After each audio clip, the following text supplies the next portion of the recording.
Hello guys! Welcome to my vlog.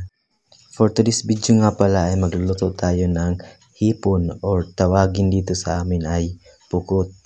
Tinola nga pala yung pagluto natin sa hipon. Ginisa ko muna ito bago ko lagyan ng maraming sabaw. Ang pukot nga pala ay kadalasang inuulam ng mga taga-bukid o taga-probinsya kasi ito ay nahuhuli lamang sa mga ilog at sa sapa. Para sa akin, isa ito sa pinakamasarap na ulam, ginataan man or tinolang ang pagluto.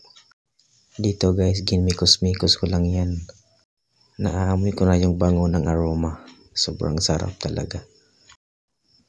Para sa akin, mas beat ko ito kaysa hipon sa dagat. Siguro depende lang yan kasi lumaki ako sa bukid, kaya ito yung nakasanayan ko.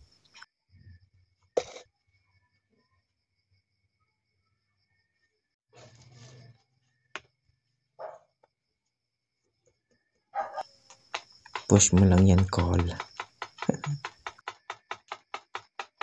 Ito nga pala yung sikreto kaya sumasarap lalo yung tinola kapag nilalagyan ng lemon or kalamansi. Dito guys, napagod ako kakakapaypay kaya ginamitan ko na lang siya ng electric fan para lumaki yung apoy.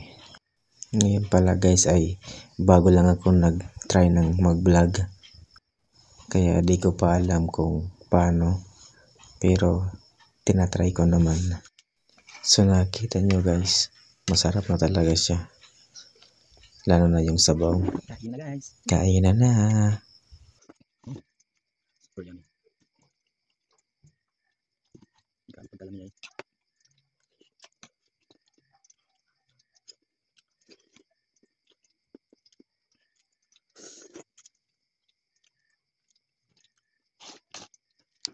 Pagkalami-lami.